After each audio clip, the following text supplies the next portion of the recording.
UN security council ने vote किया है कल के दिन, और इसमें जो सीज़फायर का रेजोल्यूशन तो पास हो गया है।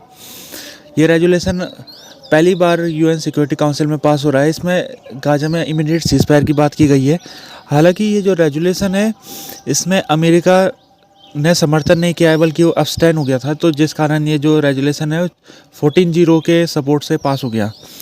अब ये रेजोल्यूशन के तहत गाजा में लड़ाई को तुरंत रोकना है। इमीडिएट सीज़फायर रमज़ान के महीने के लिए होगी। ये रेजोल्यूशन को मोजाम्बिक द्वारा लाया गया था और इसको बनाने में 10 देशों की भूमिका है। जब ये रेजोल्यूशन लाया गया तो इसमें चेंजेस किए गए, क्योंकि जो कुछ दिनों से खबर चली थी रेजोल्यूशन में परमानेंट सीज़फायर लिखा रहेगा, लेकिन पिछले 24 घंटे में कुछ चेंजेस हुए, जिस कारण इसको लास्टिंग सीज़फायर के रूप में तब्दील कर दिया गया। रसिया ने इसमें आपत्ति दर्ज कराया, उसने इसमें अमेंडमेंट करना चाहा, लेकिन वो अमेंडमेंट फेल हो गया। तो ये जो रेजोल्यूशन है, अब इसमें लास्टिंग सीज़फायर लिखा गया है। लास्टिंग सीज़फायर और परमानेंट सीज़फायर में फ़र्क ये है कि परमानेंट सीज़फायर में लड़ाई को परमानेंटली रोकना है, और लास्टिंग सीज़फायर का मतलब ये होता है कि लड़ाई को ज़्यादा से ज़्यादा लंबे समय तक रोकना है। तो ये जो अमेंडमेंट पिछले 24 घंटे में किया गया था, वो यूएस के कहने में किया गया था, क्योंकि बिहाइंड द सीन यूएस कह रहा था कि अगर परमानेंट सीज़फायर इस रेजोल्यूशन में नाम लिखा रहेगा तो फिर यूएस वीटो लगा सकता है, जैसे कि वो पहले भी लगाता है। तो इस कारण जो बाकी के देश थे, उन्होंने यूएस के प्रेशर में आते हुए इसको परमानेंट सीज़फायर से लास्टिंग सीज़फायर कर दिया था। और दूसरे जो इधर के मेंबर थे, मेंबर कंट्रीज़ के जो रिप्रेजेंटेटिव थे वोट डालने आए थे, उन्होंने स्वागत किया है और उन्होंने एक बहुत महत्वपूर्ण कदम बताया जो कल के दिन रेजोल्यूशन पास हुआ।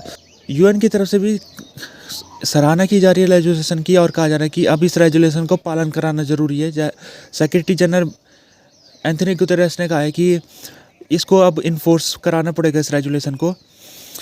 यूरोपियन यूनियन की commissioner Ursula von der Leyen, उन्होंने भी सराहना की है। उन्होंने कहा अब हमको इस रेजोल्यूशन को इसको इन्फोर्स कराना पड़ेगा, और तमाम दूसरे देशों ने भी इसकी सराहना की है। इसराइल की तरफ से इसको लेकर अभी आलोचना हो रही है इस रेजोल्यूशन की, और कहा जा रहा है कि यूएस, खासतौर में यूएस को निशाना बनाया जा रहा है इसराइल की तरफ से, और कहा जा रहा है कि यूएस ने इसराइल को छोड़ दिया।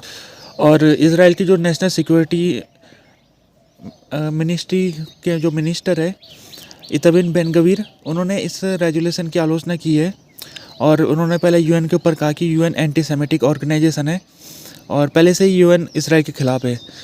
दूसरा, उन्होंने अमेरिका को लेकर ये कहा कि अमेरिका ने इसराइल को छोड़ दिया है बीच मझधार में। हमास की तरफ से इस रेजोल्यूशन को वेलकम किया गया है, और हमास ने कहा है कि हम तुरंत तैयार है, इमीडिएट सीज़फायर के लिए हम तैयार है, और हम कुछ हॉस्टेजेस को छोड़ने के लिए भी तैयार है। जो ऑर्गेनाइजेशन एनजीओ जो यहाँ पर काम कर रहे हैं गाजा में, उन्होंने स्वागत किया है इसका सीज़फायर रेजोल्यूशन का, और उन्होंने कहा है कि ये 2 हफ्ते की सीज़फायर है जिसको लास्टिंग सीज़फायर बनानी चाहिए, परमानेंट बनानी चाहिए।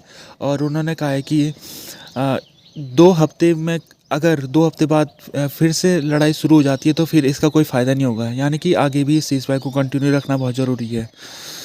अभी रफ़ा में ऑफेंसिव इसराइल करने वाला है, तो उसको देखते हुए अमेरिका के ऊपर बहुत ज़्यादा प्रेशर था। बहुत सारे देश अमेरिका के ऊपर दबाव डाले थे कि अमेरिका को सीज़फायर जो प्रस्ताव आ रहा है उसका सपोर्ट करना चाहिए।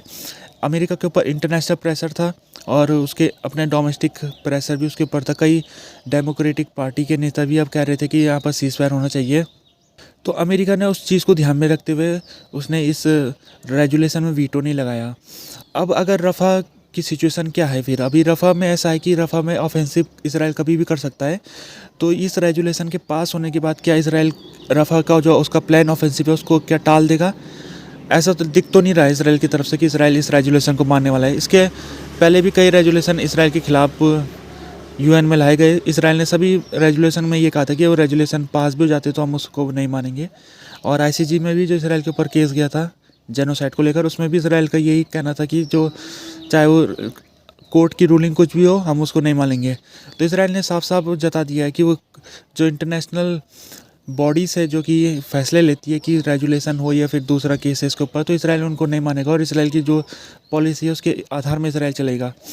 तो रफ़ा में जो अभी अगर ऑफेंसिव होता है तो वहाँ की जो पॉपुलेशन है रफ़ा में 14 लाख की है, तो 14 लाख लोगों को निकालने का अभी तक कोई प्रबंध नहीं है। तो इस कारण जो वहाँ पर ऑफेंसिव होगा तो कई लोगों की उसमें चपेट मारने के कारण मौत हो सकती है। तो अमेरिका अपने आप को इस रफ़ा ऑफेंसिव से अलग करना चाहता है। वो चाहता है कि जो दुनिया के देश है वो उसको भी ना घसीटे कहीं इस ऑफेंसिव में, और ऐसा ना हो कि कहीं इसराइल के साथ अमेरिका भी बदनाम ना हो जाए।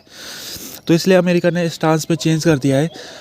अभी भी अमेरिका वैसे देखा जाए तो इसराइल का पूरा साथ उसने नहीं छोड़ा, और वो हथियार अभी भी इसराइल को भेज रहा है और इसराइल से आह्वान कर रहा है कि वो रफा में ऑफेंसिव ना करे।